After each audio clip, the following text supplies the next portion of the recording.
2024년 6월 13일 목요일 파도바의 성 안토니오 사제학자 기념일 제1독서 열왕기 상권의 말씀입니다. 그 무렵 엘리야가 아합에게 말하였다. 비가 쏟아지는 소리가 들리니 이제는 올라가셔서 음식을 드십시오. 아합이 음식을 들려고 올라가자 엘리야도 카르멜 꼭대기에 올라가서 땅으로 몸을 수그리고 얼굴을 양 무릎 사이에 묻었다. 엘리야는 자기 시종에게 올라가서 바다 쪽을 살펴보아라 하고 일렀다.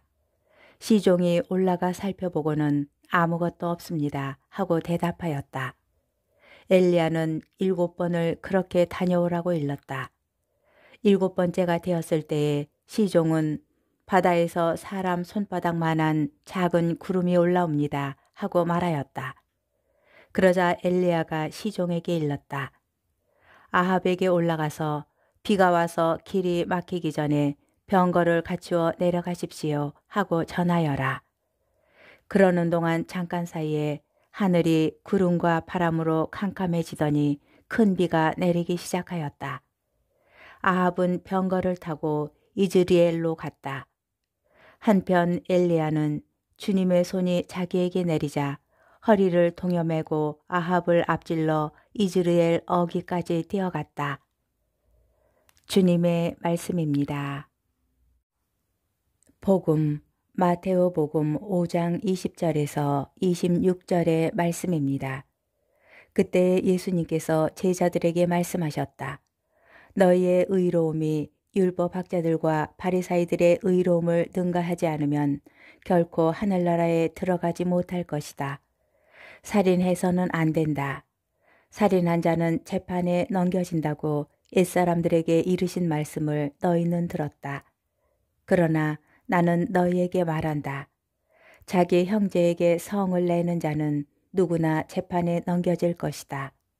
그리고 자기 형제에게 바보라고 하는 자는 최고 의회에 넘겨지고 멍청이라고 하는 자는 불붙는 지옥에 넘겨질 것이다. 그러므로 내가 제단에 예물을 바치려고 하다가 거기에서 형제가 너에게 원망을 품고 있는 것이 생각나거든 예물을 거기 제단 앞에 놓아두고 물러가 먼저 그 형제와 화해하여라.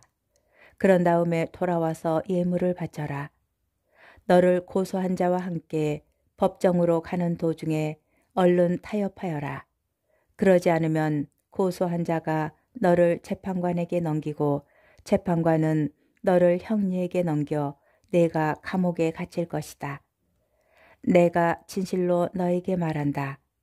내가 마지막 한 입까지 갖기 전에는 결코 거기에서 나오지 못할 것이다. 주님의 말씀입니다. 오늘의 묵상, 어제 복음에서 율법이 완성되어야 함을 말씀하신 예수님께서는 이어서 율법이 어떻게 완성되는지 구체적인 본보기로 가르치십니다. 예수님께서 율법을 완성하시는 방식은 두 가지입니다. 첫째는 간음하지 말라는 율법을 음욕을 품고 바라보지 말라고 이르신 것처럼 행위뿐만 아니라 내면에 자리 잡은 죄의 뿌리를 원천적으로 뽑아내는 것입니다. 둘째는 이웃을 사랑하라는 율법을 원수를 사랑하여라 라고 하신 것처럼 율법에서 제시하는 범위를 더 넓게 확장하는 것입니다. 오늘 복음에서 예수님께서는 살인이라는 행위를 금지하는 율법을 넘어서 살인을 일으키는 근본 원인인 화를 금지하십니다.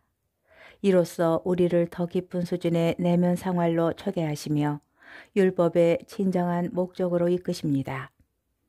우리는 고해 성사전에 자신이 지은 죄를 성찰합니다. 이때 우리가 저지른 죄의 행위만 생각하고는 합니다.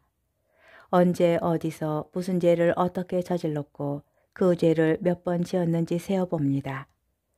그러나 오늘 복음은 우리를 더 깊고 성숙한 성찰로 초대합니다.